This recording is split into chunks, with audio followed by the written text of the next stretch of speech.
ربي يا ربي إني أسألك العفو عني ولم يخب فيك ظني. هذا القرآن من الشيطان. اقرأ كلام الله داوي نفوسنا لنحس في أعماقنا الإيمان. أشهد أن لا إله إلا الله وحده لا شريك له وأشهد أن محمدا عبده ورسوله. أما بعد فإن أصدق الحديث كتاب الله وأصدق الهدي هدي محمد صلى الله عليه وسلم وشر الأمور محدثاتها وكل محدثة بدعة وكل بدعة ضلالة. وبعد فأعوذ بالله من الشيطان الرجيم. بسم الله الرحمن الرحيم. واعتصموا بحبل الله جميعا ولا تفرقوا.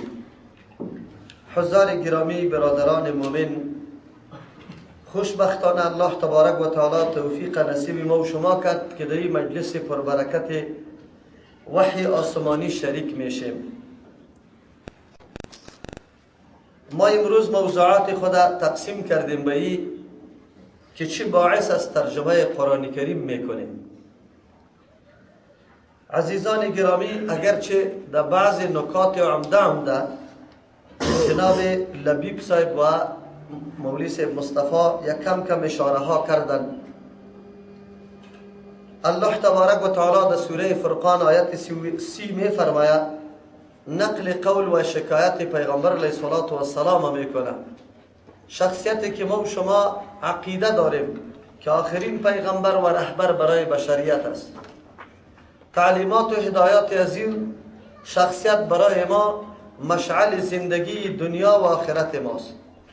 بدون تابعداری این پیغمبر و شخصیت ما نه به کامیابی دنیا نائل میشیم و نه به کامیابی آخرت رسیده میتونیم.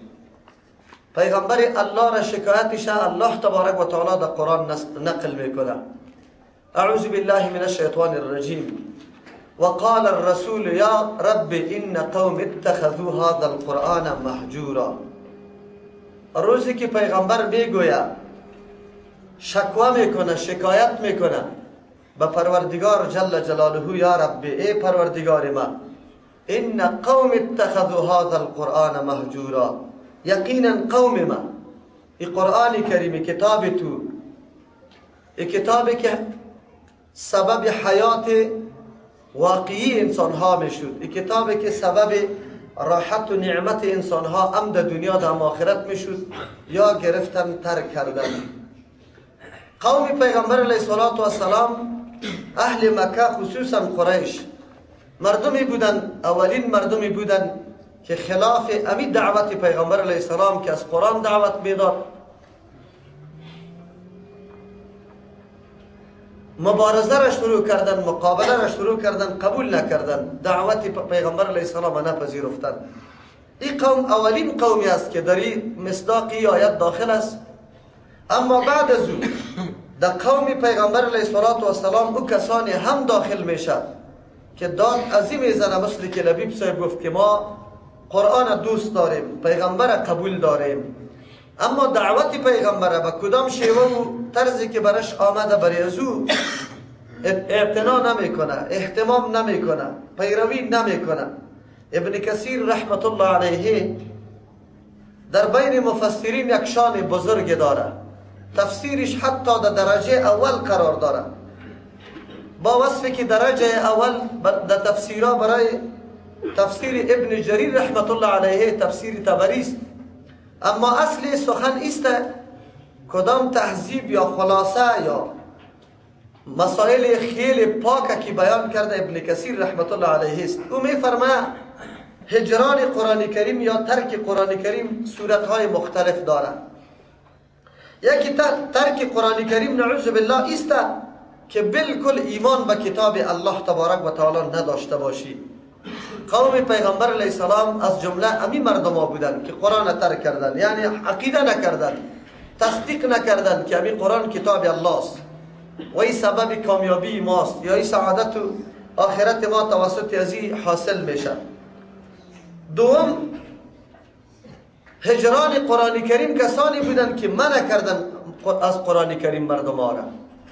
در اون زمان خو کسانی بودن که به قرآن عقیده نداشتن.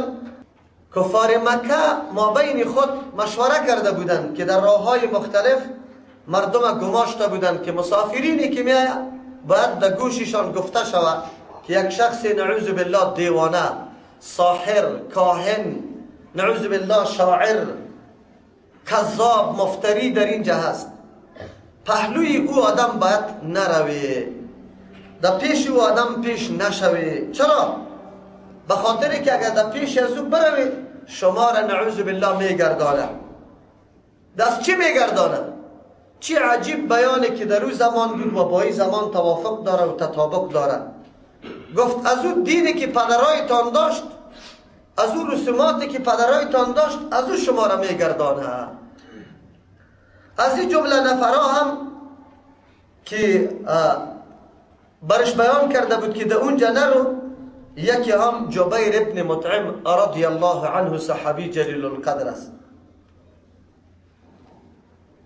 از اون جمله نفرا صحابه خیلی زیاد است که وان نمیخواستن با مجردی که مردم برش اگر پیش او آدم رفتی اینطور حالتن پیش پیغمبر علیه السلام نمی آمد. تعجب خود در اینجاست که پیغمبر علیه السلام قبل از این دعوت امینترین و صادقترین امت است. همگی خرد و کلان پیغمبر علیه السلام میشناسه، هوشیارترین مردم ها پیغمبر علیه السلام است. اما به مجردی که دعوت میده به او راهی که واقعا صاف و صفاست.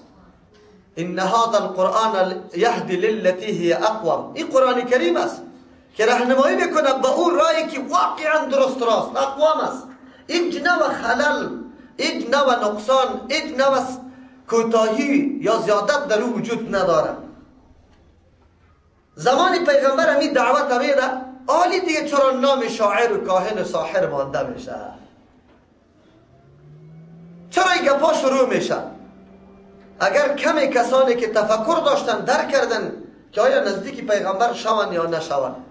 یک صحابی نقل میکنه ما زمان آمدم داخل مکه میشدم، در راه نفر برای ما آمد که از کجا آمدی؟ ما وطن خود بیان کردم، از اونجا آمدم. گفت فکرت باشه یک خبری نصیحت آمیز و خبری خیرخواهی مرا بشنوی، خیرت است. همینجا یک نفر است نعوذ بالله دیوانه شده. دیوانه به خاطر شده که دینی پدرای خود اعلان کرده، ترک کرده، او را بد میگه بابا و اجدادی ما در جهنم است. اینطور سخنا میگه و نزدیک از او نشوی. او میآید بسیار میترسیدم که نزدیک همچو شخص نشوم. ناگهان یک روز بیت الله در او زمان هم قابل قدر و تعظیم بود. مردم از جاهای دور برای زیارتش می آمد. مراسمی که خود داشتن او را انجام میدادن. پیغمبر علیه السلام هم نماز صبح از پالی بیت الله رسیده او تلاوت قرآن میکنه، نماز میخوانه. این مردکه ناگهانی آواز پیغمبر علیه السلام میشنوه. زمان ای آواز فلکوتی الله تبارک و تعالی در گوش امی صحابی میرسه، دیگه توان نداره که نشنوه. این آواز همینطور آواز است، این قرآن همینطور قرآن است. قرآنی که واقعا انقلاب پیدا میکنه، انقلاب در وجود عمر رضی الله عنه پیدا میکنه. قرآنی که واقعا دنیا را روشن میسازه. این همون کتابی است. این تأسف است که در جامعه مسلمانای ما قرآن تاثیر نداره. پیشتر لبیب صاحب خیلی خوب گفت ما به کتاب الله تبارک و تعالی فقط تعظیم پوش بکنیم، سری موضوعش میایم ان شاء الله گپ میزن. فقط بینمی قدر قائل شدیم، این تاثیری نداره. زن چینایی به مجرد سماع کلمات قرآن کریم بدون از اینکه مفهوم قرآن بفهمه ایمان میاره که کلام بشر نیست. این جاذبه دیگه داره، این لذت دیگری داره، ولی ما از صدای قرآن لذت نمیبریم. ما قرآن تلاوت میشه، زمینه تلاوت قرآن موجود است، ما از پیشش استفاده نکردیم، ما لذت نبردیم. ما قرآن چه قسم میشناسیم براتون معرفی میکنم. و صحابی میگه که وقتی قرآن شنیدم بعد از اون نشد دیگه، دیگه تلاش میکردم که در نزدیک پیغمبر معلومات کردم که پیغمبر در کدام فرصت در کدام وقت می آید و در اون وقت به خود برسانم. زمان پس رفتم قوم دعوت دادم که شخص پیدا شده و به الله قسم که دعوت میده به او راهی که واقعا ما را نیکبختی و سعادت نصیب میکنه. قوم ایمان میاره.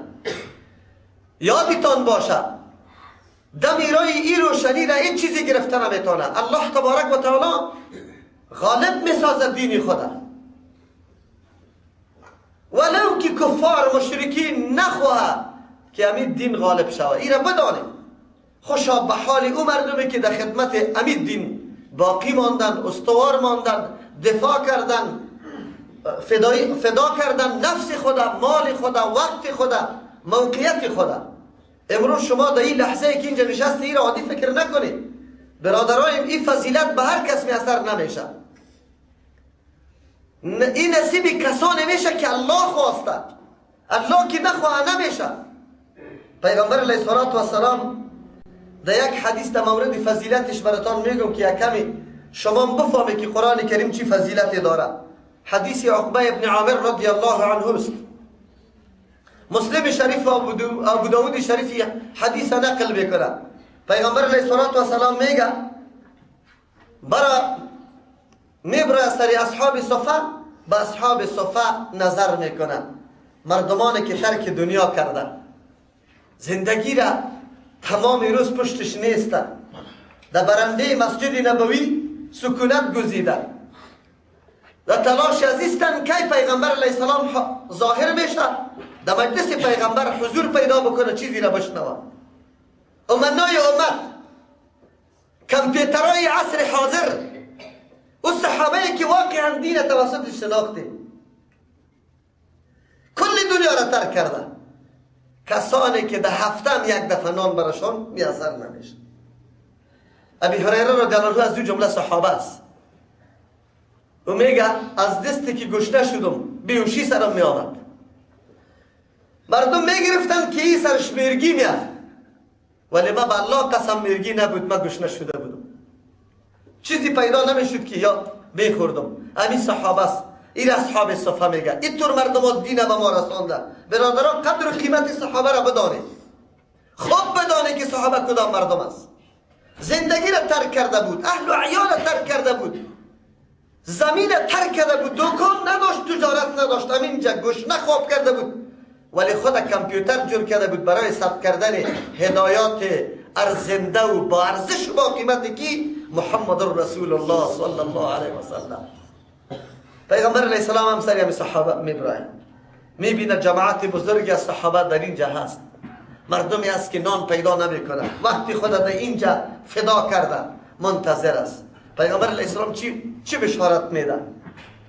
این بشارت برای ما و شما است برادران و خواهران. پیغمبر علیه السلام میگه ایکم یحب ان یغدو، کدام شما خوش داره که صبح وقت برای چی بکنه؟ کل یوم همه روزا فیأتی بناقتین کوماوین، بیاره قطی خود دو دانه شتری که بوکایش خیلی بلند است. با ارزشترین مال در او زمان شترها بود. شتر موتر و تیاره ای وقت بود. شتر وسیله بود که تو را در هدفت میرسانید. او شتر واقعا شتر حیوانی است که الله تبارک و تعالی عجیب پیدا کرده، خار خوردنش است، اما اطاعتش آنقدر زیاد است که طفلک خردی کوچی او را از نقطهش میگیره، اخ میکنه. شتر این چیزش بیفایده نیست، گوشتش، پشمش، شیرش، بار بردنش. یاره در حیوانات مثل شتر واره حیوان دیگه پیدا نکنه. من که براتان گفتم که تیاره و موتر و امی زمان بود، بکل امی زمان بود. پیغمبر علیه السلام مطابق ذهنیت امو زمان که با ارزشترین مال به نزدشان شتر بود، او را بیان میکنه که کدامتان خوش داره که همه روزه بروه دو دانه شتر بیاره. چی قسم شتر بیاره؟ من غیر قطیعت چیستا، من غیر اثم و قطع رحم، بدون گناه انجام نده. مردم ها خو میره جیبای مردم میبره، مردم ها خو میره در قلاهای مردم چپه میشه. مردم ها خو میره اسلحه داره، نفری خیلی مالدار قطع خود اختطاف میکنه، باز بعد از میگه اینی قدر پول بیار. مردم ها خو میره در مجلس قمار شریک میشه، مردم ها خو میره در مسابقات رقص و نعوذ بالله نوازندگی شریک میشه، باز انعام به نام انعام قمار است او برش میبره. مردم ها خو میره در بانک ها داخله میگیره، باز بعد از یک چانس برش می از قمار و قسمی به دست میاره. پیغمبر میگه من غیر اثم، هیچ نوع گناه را نکرده باشی، ولا قطع رحم، بدون از اینکه صله رحمی را قطع کرده باشی. نه بخیل هم نیستی که به چیزا به خود کش کرده ای، اما قسم تو میتونی که بگیری. پیغمبر علیه السلام وقتی سوال میکنه صحابه کدام صحابه است و میگه قال یا رسول الله، گفتن ای پیغمبر الله کلنا نحب، و تمامی ما امیره خوش داریم، کی خوش نداره؟ اینطور مال بزرگ، اینطور وسیله مهم، اینطور چیزی که سالا مردم میزنه دست آورده نمیتونه. پیغمبر علیه السلام میفرماد در اینجا فقال، پیغمبر علیه السلام فرمود یغدو احدکم، صبحکی میره یکی از شما الى المسجد، به سوی مسجد، فیتعلم آیتین من القرآن، یاد میگیره میآموزه 2 آیت از قرآن کریم، او یقرأ آیتین، در یک حدیث میتور میاد یا میخوانه 2 آیت، خیر له من ناقتین، برای این مردکه بهتر است از 2 دانه شتر، و 3 من 3، 3 آیت از 3 شتر، و 4 من 4، 4 از 4 شتر.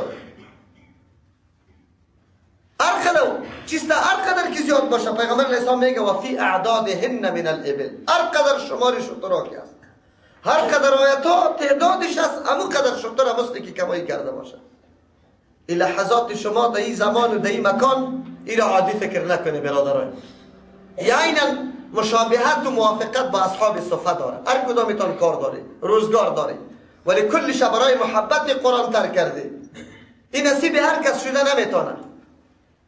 خدا خوش بسازه، ابشرو، بالکل خوش بسازه، خوشحالی حاصل کنه که برای شما حاصل است. الله تبارک و تعالی براتون توفیق داده، اینطور نمیشه. پیغمبر علیه السلام صحابه خدا چی میگه؟ فیتعلم آیتین. امروز ما آمدیم که آیت ها را بدانیم.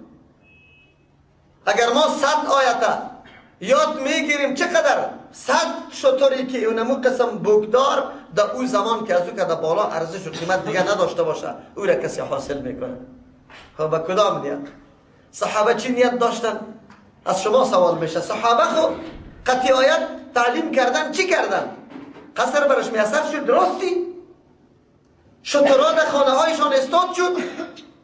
نه، صحابه اینطور کما شترها کده زیاد بود. این قرآنی که فعلا ترجمه میشه به مردم عقیده نشان میده، عمل نشان میده، مبلغی از او، واسطه از او کیست؟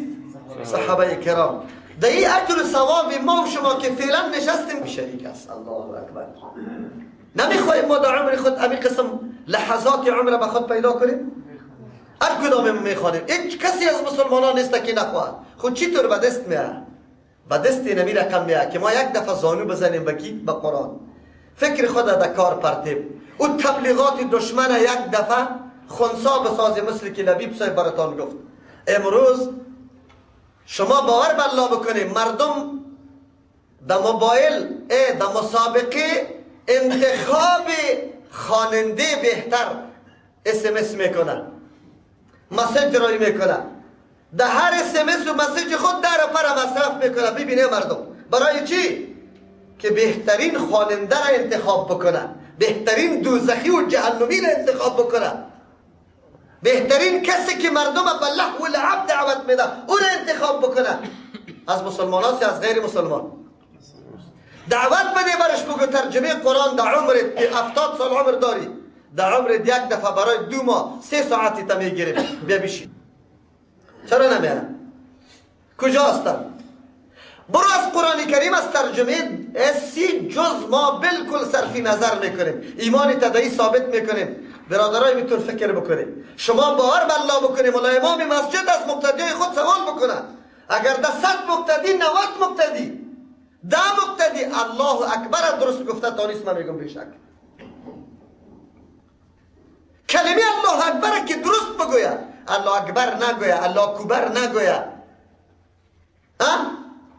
الله اکبر خب میگه خو هیره نمیگه کتش همینطور همین درست بگوید همین قدر برای ما کفایت میکنه در اسلامیت خب ولی برای یک دفعه امتحانات شما بگوید پیشتر لبیب صاحب میگه ما قرآن دوست داریم دین دوست داریم چطور دوست داریم من ایرم سوال نکردم که از مردم سوال بکنی که در هر رکعت نماز سوره فاتحه خوانده میشه سوره فاتحه چی مقصد داره مضمونش چیست برای تو چی تعلیم میده چی معنا و مفهوم داره میفهمه ملایم نمیفهمه عوام بگذار ملایم تالی را مفهوم فاتحه را نمیفهمه اگر میفهمه در عمر خود تطبیق نکرده امو آیتایی که میایه بخیر در ترجمه باز بعد از ما درک میکنیم ولی تبلیغات دشمن چقدر زیاد است در مجالس قرآن هم یالی به هزارها نفر شاید تبلیغات کرده باشه که در این مجلس قرآن نره لبیب صاحب گفت که نروید در قرآن کریم که شما را گمراه میسازه قرآن کتاب هدایت است هدی للمتقین سوره بقره اول معرفی میکنه قرآن تعریف میکنه هدفش بیان میکنه هدی للمتقین است همینطور تبلیغات یعنی خودتان هم شاید شنیده باشه شما باور بکنید ورقایی که برای ترجمه سکنده میشن عکسای لچ ورزش عکسای لچ خوانندگی و سینما کسی پاره نمیکنه خب کاغذ قرآن پاره میکنه به همچون مردم چطور فتوا بدی که مسلمان است یا کافر چه قسم فتوا داده میتونی راستیتان بگویی باعث شروع ترجمه ما چیست قرآن وقتی که پیغمبر شکایت میکنه به الله تبارک و تعالی هجران قرآن است من میکنه از قرآن کریم مردم از این چیزی دیگری من نمیکنه سیلوار مردم در بانکا داخله میگیره سوپ میخوره سیلوار مردم در سینما میره کسی برش استاد نشده شما باور به الله بکنید به ترجمه قرآن که خواهرا میره مردم برش استاد شده که نره تفنگچر هم سرش میکشه چاقو هم سرش میکشه همینطور است برادرها یک کمی فکر یک کمی هوشیار شه ما بسیار خوش هستم ما در یک مرکز بودیم ما خوش نیستم که در یک مرکز باشم کلی مسلمان ما درک بکنه که ما چی مسئولیت داریم در برابر کتاب الله تبارک و تعالی ما بیتر نامدیم ما همینطور آمدیم مسئولیت ادا کرده بتاریم دو قسم هجران قرآن کریم سوم قسم هجران قرآن کریم ترجمه قرآن وقتی که قرآن شروع شود شور و شغب بناکو در او زمانم امی دستور داده میشد میگه وقتی که قرآن شروع شد شما غال بغال بکنید شور و شغب برپا کنید که مردم قرآن نشنوه چرا؟ قرآن کتابی است که اگر مجردی در گوش کسی میرسه باز دیگه او آدم قرآن اعلان نمیکنه برادرای مسلمان ما زمانی که در قرآن آشنا شده که هر قدر فشار از طرف پدر و مادر تهدید میشه که از خانه میکشفته باز قرآن اعلان کردنی نیست چرا؟ قرآن این تاثیر داد اثرات قرآن کریم یک دفعه مطالعه بکنی که چه قسم اثرات داشت یک واقعه را براتون میگم الجزایر 128 سال در زیر مستعمره فرانسه عمر تیر کرد فرانسویان 10 دانه دختر الجزایری را گرفتن در مکتب خود به طور خصوصی لباس الجزایری را در تنشان کرد 11 سال تعلیم داد یاره روز جشن تخرج یا فراغتشان است برشان وزیرا و رئیسا و کل مردم طلب کردن دخترها را میگه که روز خوشیتان است زمانی دخترها میگه که لباس الجزایری است خبرنگارا وزیر میگه نفری که کلان مجلس کنترل میکرد چی گپ شد تو خو 11 سال یاره تعلیم دادی شما خبر نداشتی زوری قرآن ما نداریم این کتابی که در این مردم زنده است این کتاب ما زوریش نداریم ما چی خبر که قرآن غالب میه ما خو گفتیم که ما غالب میم خو قرآن غالب میه ببینی امروز خواهرای ما صرف به خاطری که نعوذ بالله یک نوع آزادی به نام دموکراسی اعلان میشه چه لباسی در تن کرده به الله قسم اگر در پاریس کسی همینطور لباس بپوشه که در افغانستان خواهرای ما میپوشن راستتان بگویم چرا این خواهر مسلمان نیست دین دوست نداره بالکل دوست داره ما دیدیم تجربه کردیم بالکل دوست داره ولی از کتاب الله چیست کتاب الله برش بیان نشده او بیچاره امروز از تلویزیونا برش نقشه های جدید پیش میشه در رادیو آزادی مصاحبه بود در مورد امی چین الله و امی چیسته برنامه هایی که پیش میکنه یکی از خواهرها از پیش سوال کرد که چی میبینی این فیلم ها؟ او گفت که بسیار خوشم میاد، آنقدر مسرت، آنقدر لذت میبرم که پرسان نکو. گفت چطور؟ گفت به خاطری که موتی جدید برای ما واضح میسازه و من خوش دارم که همونطور موت بپوشم. گفت این گپ خودش از رادیو این گپ میزنه. اگر از رادیو کتاب الله تبارک و تعالی بیان شود، مسئولیت خواهر ما را مشخص بسازه که قرآن برای تو چی مسئولیت بیان میکنه و چی عزت را دین اسلام برای تو دارد، راستتان بگوی. امروز یک خواهری که با حجاب در بازار دیده میشه و یک خواهری که الله دور داشته باشه بی حجاب، چقدر فرقی داره، چه تفاوتی داره، از کجا میشه؟ باعث شروع کردن ترجمه قرآن کریم ما اینمیستند برادران. ما سالا از قرآن دور زندگی کردیم، هجران قرآن آمده. ابن کثیر رحمت الله علیه 4 قسم هجران قرآن کریم هم برای ما بیان میکنه. میگه عدم تدبر و تفکر دو. کتاب انزلناه مبارک لیدبروا آیاته. این قرآن کتابی است مبارک، پر برکت. برکت چی میگه؟ خیلی کثیره. قرآن خیلی کثیر است که رابطه قطش پیدا کردی در تعلیمش، در تلاوتش، در خدمتش، در دفاعش. بس دیگر خیلی کثیر است. خب برای چی؟ کی خیلی کثیر حاصل بشه؟ لیدبروا آیاته، که در آیات ازی خوب تفکر شود، تدبر شود. امروز قرآن همینطور است. بگوید برادرای ما قرآن فقط برای ختم گرفته، خیر خلاص. تدبر میشه؟ قاری صاحبا را طلب میکنه فلانی حاجی صاحب ختم داره. حاجی صاحب در خانه تو چقدر فامیل است؟ حتما برات میگه 30 نفر فامیل است. چرا که 5 بچه 6 بچه داره، میری قدر نواسه است. خوب در 30 نفر خود چی ضرورت است که قاری صاحب از دیگه جای طلب میکنی؟ 30 نفر نه 15 نفر، 15 نه 10 نفر. 10 نفر که شما روزانه تلاوت قرآن بکنی، یک رکوع بخوانید، 10 رکوع میشه. 540 رکوع است. در چند روز ختم قرآن کریم میشه؟ قرآن مکمل ختم میشه. چرا نمیشه؟ قرآن دوست دارم. چه رقم دوست دارم؟ لبیب صاحب خوب گفت قرآن دوست دارم، بسیار دوست دارم. دیگر رقم هجران قرآن کریم ابن کثیر رحمت الله علیه میگه کتابای قصه در روزی 5 دفعه مطالعه میشه. خب قرآن 1 دفعه مطالعه نمیشه. خانه ما پر است از حافظ شیرازی، از نجما، بگوی از بستان و گلستان. نمیگم که در این کتابام مفهوم نیست، است، ولی به کتاب الله رسیده نمیتونه. میتونه که دشمن کار کرد که مولای امام فتوا میده که قرآن غیر از کسی که 14 علم خوانده باشه دیگه نباشه. تفسیر در خانه کیست؟ صرف مولا. اورام کدام تفسیر؟ کتاتر تفسیر. مولا صاحب غریب آدم است، تفسیری بزرگ خریده نمیتونه بیچارگک. دیگه تفسیر وجود نداره. چرا نداره؟ خانه مسلمان به تفسیر باشه، خانه مسلمان به حدیث باشه، خانه مسلمان به سیرت رسول الله باشه، خانه مسلمان به حکایت صحابی باشه. چرا؟ ترک عمل به قرآن کریم، هجران قرآن کریم یکیش است. پیغمبر از این طور مردمان نالش داره اونجا که وقال الرسول یا رب ان قوم اتخذوا هذا القرآن مهجورا صدا میکنه. دیگه ترک هجران قرآن کریم، عدم عمل به قرآن کریم. قرآن چی گپ آورد؟ این مسئله از دولت شروع شده تا آخر رسیده، تا فردی ما را عمل به قرآن متروک شده. یک مثال به طور نمونه براتان میگم. یک مثال قرآن ما را میگه و اقیموا الصلاة. این در سوره بقره بخیر برای ما میاد.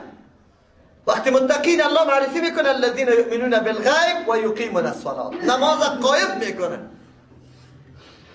صفت نماز پیغمبر علیه السلام یک دفعه در حدیث برای شما میخوانیم، الله توفیق بده که باز اینجا خوانده شود و بعد از او امین نقشه را به دست شما میدیم برای تطبیق کنیم که در مسلمان ها اقامت صلات هست یا نیست. این انصاف، ترازو انصاف در دست شما، این قضاوت در دست شما. اما نمازی که پیغمبر علیه السلام خوانده در جماعت ها خوانده میشه یا نه؟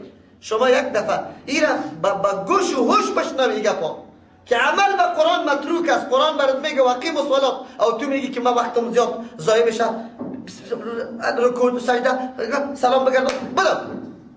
قرآن برات میگه واقیم الصلات. قد افلح المؤمنون الذين هم في صلاتهم خاشعون. خشوع از کجا پیدا میشه؟ از کجا میشه؟ عمل به قرآن آمده؟ عمل به قرآن متروک است. از این مسجد میگیریم عمل به قرآن متروک است.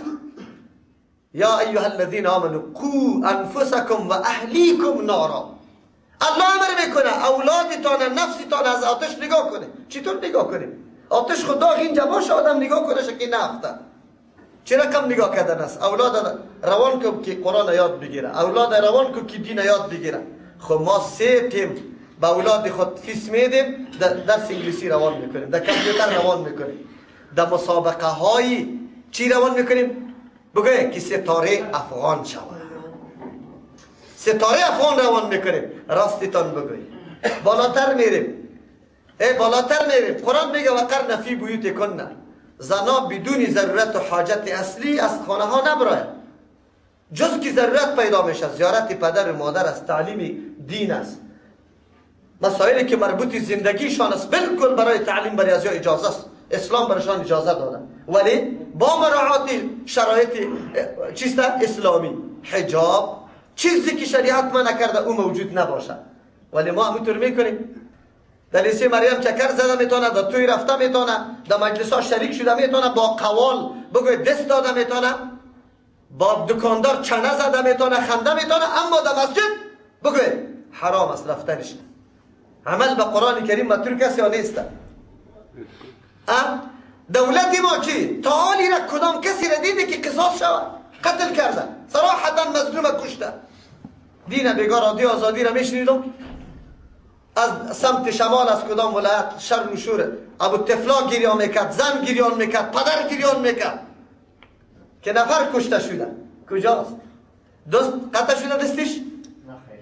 شرابخور دره زده شده؟ تهمتگر، زناکار کسی هم نشده. این را میگه ترک قرآن کریم. پیغمبر در روز قیامت شکایت داره. ما تلاش کردیم که ما از این جمله نشویم. چرا؟ به خاطری که الله تبارک و تعالی کسایی که مستحق جهنم است را بیان میکنه. اعوذ بالله من الشیطان الرجیم. ولقد ذرأنا لجهنم كثيرا من الجن والانس. ما پیدا کردیم برای جهنم، برای پرشودنش، برای عذاب او. الله همونطور بیهوده پیدا نکرده. او حتما افراد طلب داره که برش بره. او هم باید پر شود. جنت هم الله پیدا کرده، خود جهنم هم پیدا کرده. خو الله کی را برای جهنم پیدا کرده؟ كثيرا من الجن والانس لهم قلوب لا يفقهون بها.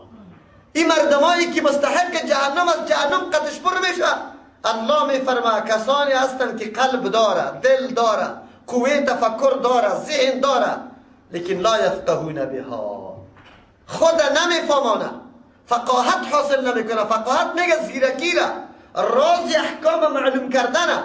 قطعی دلها راز معلوم نکردن، در این دنیا آمدن نشناختن که ما برای چی آمدیم.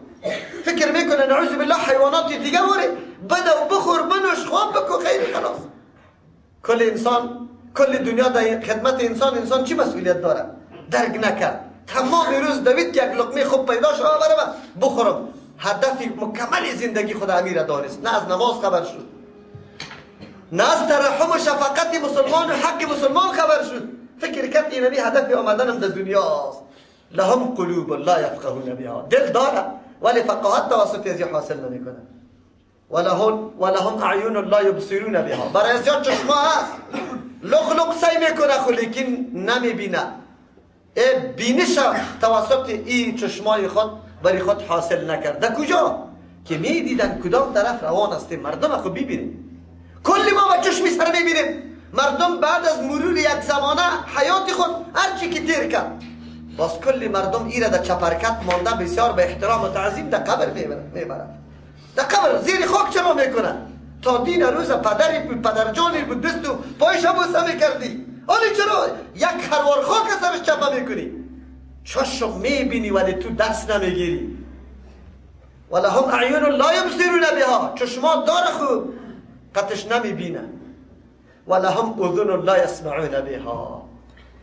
الله اکبر. از این جمله قرآن نشویم که نه فقاهت داشته باشیم، نه قرآن ببینیم و نه قرآن بشنویم.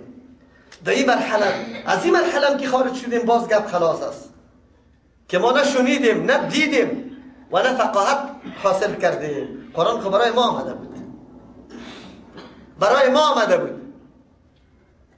هو الذی بعث فی الامیین رسولا. الله همون ذاتی است که در بین کی چیست پیغمبر روان کرده؟ 16 پاساس یا دکترا و ماستری گرفته. مردم بگوید قرآن میگه بعث فی الامیین. امی کی را میگه؟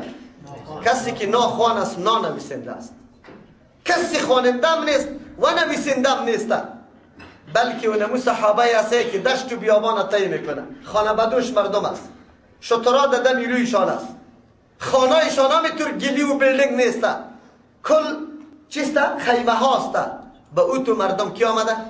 پیغمبر علیه السلام. در کل دنیا یک مملکت مرکزی بود، یک حکومت مرکزی. خود عربستان نبود حکومت مرکزی. دویتور مردم پیغمبر آمده. هو الذی بعث فی الامیین رسولا یتلو علیهم بگو آیاته. سری از یاد تلاوت میکنه آیات قرآن کریمه. چرا ترجمه میکنیم ما؟ مردم میگه 14 پاس باشه باز قرآن ترجمه کنه. آلی هم شما شاید چنیده باشید کسانی که خدمت یهود و نصارا را بدون علم میکنه، بدون معاش میکنه، خدمت بزرگ برای یهود و نصارا میکنه ولی نمیفهمه که من خدمت یهود و نصارا را میکنم. تبلیغات میکنه میگه قرآن زنا و مردا چطور بفهمن؟ او قرآن برای ما میگه ولقد یسرنا القرآن للذکر. ما قرآن آسان کردیم. کی میگه؟ الله تبارک و تعالی. برای چی؟ برای ذکر، برای نصیحت یابی، برای از اینکه دلیل شوه برایش، برای زندگیش دنیا را چه قسم تیر کنه، چه رقم اخلاق، چه رقم عقیده، چه رقم عمل داشته باشه، چه قسم روش داشته باشه. طرز و طریقی زندگی را کی برای ما بیان میکنه؟ بگوی قرآن بیان میکنه، کتاب الله. اوی برای همین مردم است. حدیث شرح قرآن است، حدیث تفسیر قرآن میکنه. خب چطور شده میتونه که ما بگوییم که نه قرآن برای چی آمده؟ اونجا خب برای اون آمده بود، نه 14 پاسا بود نه چی. قرآن همونطور بند شد در مدرسه، حدیث بند شد در مدرسه، در مسجد ها نه آمد. برای کسایی که در ترجمه قرآن شریک شده از پیش سوال بکنیم که چقدر معلومات برای حاصل شده، چقدر انقلاب عظیم در زندگی پیدا شده. پیغمبر به می خاطر آمده بود. از همون خاطر حقوق قرآن چیست؟ ما او را در بخش حقوق براتان بیان میکنیم که قرآن چی حق داره سر ما. خب ما خود از این 3 طایفه بیرون نمیکنیم که نه قلب داشته باشیم که فقاهت سرش حاصل کنیم و نه چشم داشته باشیم که ببینیم رای دینه و نه نعوذ بالله بشنویم. بس دیگه برای خود یک زندگی علیحده را اختیار بکنیم، بگاه در تلویزیون بشینیم صحبتی او را عملی کنیم، خیر و خلاص. بس دیگه چیز نداشته باشیم. باز خب مصداق آیت قرآن کریم است. الله برات میگه اولئک کل انعام بل هم افضل. این مردما کسایی که به دل فقاهت حاصل نکرد، با چشم ندید رای حق، با گوش نشنید گپای حق، این مردم کل انعام است، به مثل 4 پای است. قرآن باز میگه بل هم افضل، بلکه از 4 پای قدم گمراه است. از 4 پای قدم چرا گمراه است؟ 4 پای وظیفه خود پیش برده، گاو وظیفه خود پیش میبره، شطور وظیفه خود پیش میبره، مرکب وظیفه خود پیش میبره، بز گوسفند وظیفه خود پیش میبره. هر کدامش وظیفه‌ای که الله برش مقرر کرده او را به وجه احسن پیش میبره. خود توی انسان نعمتهای بزرگ الله را استفاده کردی، سری کل دنیا کمیت کردی. تو را الله اینطور ذهنیت داده بود، تو را اینطور استعداد داده بود الله، تو بالکل حاکم بودی سر دنیا. خود چی کردی؟ وظیفه انجام داد. الله را شناختی که الله کدام ذات است. خوف ما مردم از صاحب قبر خیلی زیاد است که از الله بترسیم. تمام روز تایپش خواندن میکنه، گل نمیکنه، خدا پاروی زیارت گل میکنه. شما بگوی خوفش از الله زیاد است یا از قبر؟ الله را نشناخت. الله شناسی مفت نیست، ای الله به قرآن شناخته میشه.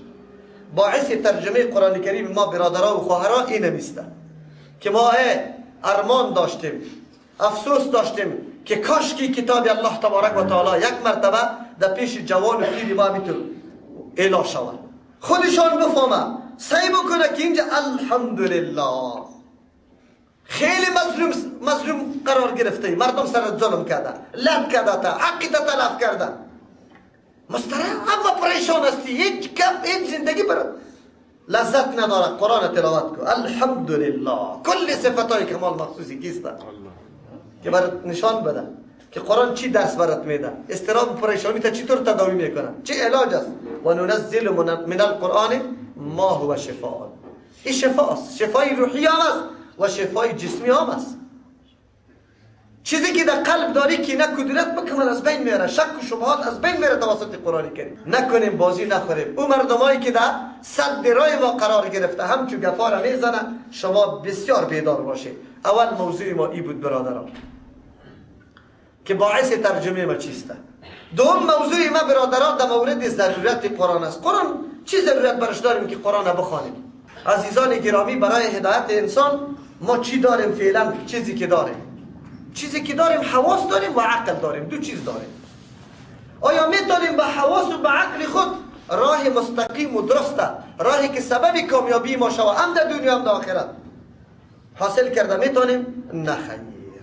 از دو خاطر یک چند دلایل. ایره به خاطر ازی که برادرای مسلمان و خواهرای مسلمان ما درک بکنه که ما ضرورت خیلی زیاد به قرآن داریم. بدون از این ما راهی را که میپیماییم ده هدف و منزل ما را نمیرسانه بدون قرآن و حدیث. از دو خاطر ما ضرورت داریم. ده حواس ما کفایت نمیکنه، هیچ قرآن نمیآمد، تنها به حواس خود راه خوب خراب بعد معلوم میکردیم. چطور؟ اگر حواس سبب راهیابی انسان میشد، حیوانات دیگر در این حواس از ما کده قوی است. حواس پنجگانه حیوانات دیگر از حواس انسان کده خیلی قوت داره. چطور؟ حس باصری مرکب از حس باصری انسان کده بسیار قوی است. کسایی که مرکب نگاه کرده در کابل مردم آشنایی قطعش نداره، در دیهاتا داره، در عین تاریکی شو طرف کو میری، طرف زمینت میری، هیچ چیز دیده نمیتونی، یک تیکه تاریک است. مرکب را غلط نمیکنه. تو را نمیبینی، گم میشی. خب مرکب را گم نمیکنه. حس باصری تو قوی است یا حس باصری مرکب؟ مرکب. اگر به حواس هدایت یا راهنمایی یا سعادت حاصل میشد، مرکب از ما کده قوی تر بود، دوم باید حاصل میکن. یک. دوم حس شامه چیسته؟ حس شامه مرچه از انسان کده خیلی قوی است. تو بوی خیلی در مسافه نزدیک احساس کرده میتونی، اما تو در انواری که کلچه تبان گندمی تبان باز بعد از میبینی که مرچه از کدام مسیر خود در اینجا میرسانه. تو قوی شدی یا مرچه؟ بعد راه هدایت او حاصل بکن. حس سامعه دور از مسجد و قرآن کریم سگ از حس سامعه انسان خیلی قوی است. در این طرف قلا شب به مجرد شرفه میشه، انسان آگاه نیست. سگ تا این اندازه را فرق میتونه که همی از صاحبایم است یعنی که آدم بیگان است. کسی که سگ نگاه کرده مکمل میفهمه. او شما خبر داری حس سامعه کنه، یک چیز کنه میگن. دزدان زمان سابق از او به حیث وسیله دزدی استفاده میکن. در دشت و بیابان او کنه را میگرفت که کدام طرف حرکت میکنه، امو طرف میرفتن، راه را میگرفتن. امو طرف چقدر مسافه؟ 600 میل دور. 600 میل دور او اینقدر احساس میکرد که قافله از اینمی را تیر میشه. اگر به حواس میشد دیگه این حیوانات از ما کده خیلی راهیاب میبودن از انسان کده. چرا؟ دیگه حواس از ما کده وا چیستن؟ بگه پیشتاز هستن. انسان خواه عقل داره، جوهر عقل داره، بیخ میتونه که راه حق و باطله، راه خوب و خراب معلوم کنه دیگه. نه، تنها عقل کفایت نمیکنه. چرا؟ عقل به خاطر کافی نیست که مغلوب است. زیر تاثیر ماحول و محیط قرار میگیره عقل. یک. قوه شهوانی سرش غالب است. دو. قوه غضب سرش غالب است. سه. قوه وهم سرش غالب است. چهار. هر چهار سری عقل زور است. تو خو میگی که مولوی صاحب چطور؟ ماحول و محیط چطور سرش تاثیر داره؟ در این روزا تویا میشه و دورتلا میشه. دورتلا مصارف خیلی گزاف است.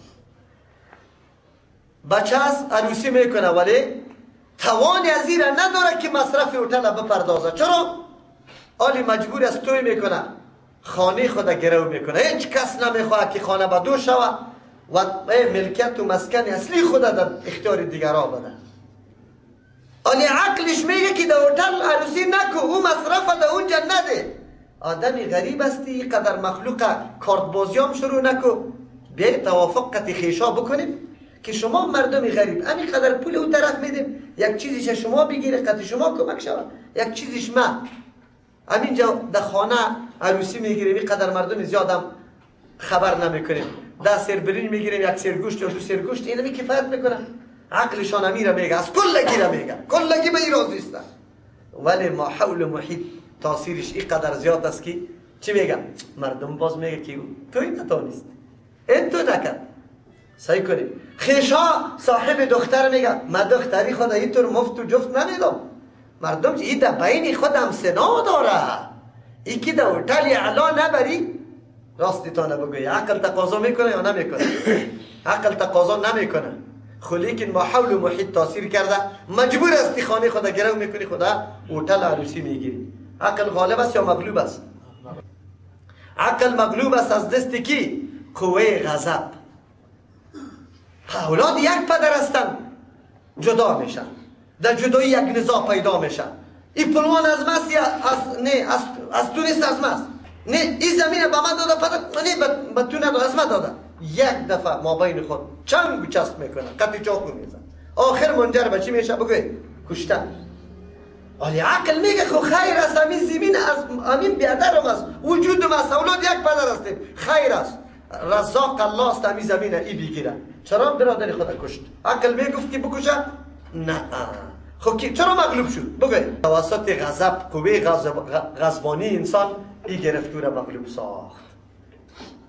عقل مغلوب است توسط قوه شهوانی، شهوت غالب میشه. همسایت است خیلی زندگی با شرافت چیستا با عزت قطع تیر کرده، بلکه در این تو روزا و ساعتا در درد تو خورده که هیچ پرسان نکن، کمال صمیمیت و محبت قطعش داری. نعوذ بالله در خانه تنها دختری شگیر میکنی، نعوذ بالله قوت شهوانی تو با وصفی که تو میفهمی که اگر گیر شوم خجالتی مردم یکی، این دوستی سابقه ما مکمل از بین میره. او مورد سنگسار قرار میگیرم 3 او چقدر وجدانی غلط است، او چقدر چیستا عقلی غلط است که قطع امسایه که اینقدر کمکا قطع کرده باشد در حریمش تعرض بکن، او را بدنام بکن. خراستی تا نبگوی که شهوت غالب میشه نمیشه؟ عقل بیچاره مغلوب میگرده.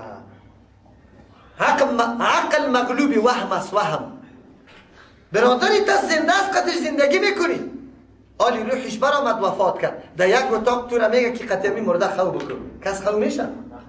اوی ما میترسم او برادری خو مرده، زنده هم نیست که بخیزه قیتو چنگ و چسب کنه، ای خو وفات کرده. نه من میترسم. چرا میترسی؟ قوی واهمیت غالب است. روز میری همین درخت هسته سایه داره، خوشو که ماتوی شوه که سایه درخت سعی میکنی و این شکل انسان است، این کدام بلاست نمیرم کوکی بلا. قوی وهم غالب است. گاو شیر فکر میکنه از دور میگه گاو دیدم، وقتی که پیش میره در کام شیر میره. چرا؟ وهم سرش غالب بود. عقل مغلوب شد یا غالب؟ عقل مغلوب شد. کفایت میکنه عقل برای ما و شما؟ خب خیلی خوب، این گپام شما تسلیم کرده. نه حواس کفایت میکنه برای راه یابی انسان و نه عقل. خیر شما بگوید وجودی ما چند جز داره؟ گپی مسلم است 2 جز داره، یکی جسم یکی روح است. الله تبارک و تعالی انتظام جسم ما را کرده. همین قدر دنیا را که میبینیم کلش در خدمت جسم است. درختی توت که بیرین میبینی این هیچ چیز نداره، نه برگ داره نه گل نه هیچ چیز هم نه، بهاری توت میشه که جسم اون استفاده میکنه. درختار را میبینیم، دنیا را که میبینیم در خدمت کیست؟ جسم یک امر مادی است، غذای مادی طلب داره. الله تبارک و تعالی غذای مادی را براش چی کرده؟ مهیا کرده. از شما سوال میکنم که جسم در وجود انسان اشرف است یا روح اشرف؟ روح اشرف است. چرا؟ تنها جسم اگر روح بره آلی پرتو در بیرون تا که حیات نفس در جانیت است، نه مرچه پیشت میاد، نه خزنده پیشت میاد، نه حیوان پیشت میاد، نه زاغ سرت پایین میشه. چرا؟ نفس میکشی. خب زمانی که می نفس برآمد باز دیگه سعی میکنی که زاغ هم سری تو پایین شده، اول چشمای تکشیده، حیوان هم سرت حمله میکنه. معلوم شد که تا او وقت خود تو کار روزگار گپ سخن خود خیلی پوهو میگرفتی توسط کی بود؟ توسط روح بود. آلی خود جسد همو جسد است، همو صورت و جمال و زبان و گوش و چشم کلگی وجود داره. خب قطع چشم دیده میتونی؟ قطع زبان گپ زده میتونی؟ قطع دست دفاع میتونی؟ قطیکوش شنیده میتونی؟ روح رفت آل هیچ چیز نمیتونی. معلوم شد که روح اشرف است. آیا ای عقل تقاضا میکنه؟ وجدان کسی تقاضا میکنه که الله تبارک و تعالی انتظام غذای جسم گرفته باشه و انتظام غذای روح بگویم نگرفته باشه؟ این روحی ما غذا نداره چی؟ داره. خو روح امر مادی نیست. و یسألونک عن الروح، از تو در مورد روح سوال دارن. قل الروح من امر ربی، این از جمله امر پروردگار است. ما تو کیفیتش نمیدانیم. یعنی از عالم بالاست، از عالم بالا آمده در وجود انسان. همین قدر موتو میفهمیم که ماده حیات موتو است، ذریعه حیات و زندگی موتو است. امر معنوی است، از بالا آمده، یک جوهر است. خو غذایشان باید امر بالا باشد. امر بالا کدام است؟ بگوی وحی الله قرآن کریم است. از همون خاطر است روح توسط تلاوت قرآن تسکین می‌یابد، اطمینان می‌یابد، پریشانیش از بین میره. همیشه که تلاوت قرآن میکنه چی میشه روح؟ بگوی تازه و خوش میشه. یکی تبلیغات ملحدین است، تبلیغات مردمانی که با قرآن علاقه نداره، نعوذ بالله، مسخ شده ذهنیتشان و میگه غذای روح چیست؟ موسیقی میگه. موسیقی غذای روح نیست، موسیقی غذای نفسی خبیث است. این نفس ملوث است، این تو را میکشانه در اون طرف، او غذای روح شده نمیتونه. از همون خاطر کسانی که سازنده است در آخر عمر میبینی که دست و پای و بینی و بگوی چشمش کج میشه، گوزن میزنشه. علتش چیست؟ بگوی به خاطری که روح ناراضه است. آلی حرکات غیر مستقیم و غیر عادی در مو آدم پیدا میشه. غذای روح کیست؟ قرآن کتاب الله است. چرا روح از عالم بالاست، قرآن هم از عالم کی است؟ بگوی بالا است. با تأسف امروز خواهر ما در رادیو زنگ میزنه، سری ملا اعتراض میکنه، میگه ملا گفت که غذای روح چیست؟ قرآن است. میگه که نه، موسیقی را گفت. این تو هم نگفته بود، گفته بود که موسیقی حرام است، نارواست. گفت دختر زنگ زد برش، گفت که کی گفت؟ اولی گپی تا این فتوای ما قبل او هم کدام آدمی ساده بوده، معلومات کافی نداشت که آیت قرآن و حدیث برش تیر میکرد او میگفت که بله این غذای روح نیست. اینا ما ثابت میکنیم. همین طب جدیدی دیگه پس ثابت کرده که بله غذای چی؟ موسیقی غذای روح نیست، بلکه اسباب و ذرایع نفاق است. نفاق پیدا میکنه. در کدام خانه که موسیقی شنیده میشه اونجا نفاق خامخا برپا میشه. دیگه این طور است. خوب نمیفهمه. ضرورت به قرآن کریم داریم یا نه؟ غذای روح ما که نباشه خب ما کالبد و جسد هستیم، چی اهمیت داریم؟ باید روح خود تغذیه کنیم. توسط کی؟ قرآن. چی رقم تغذیه کنیم؟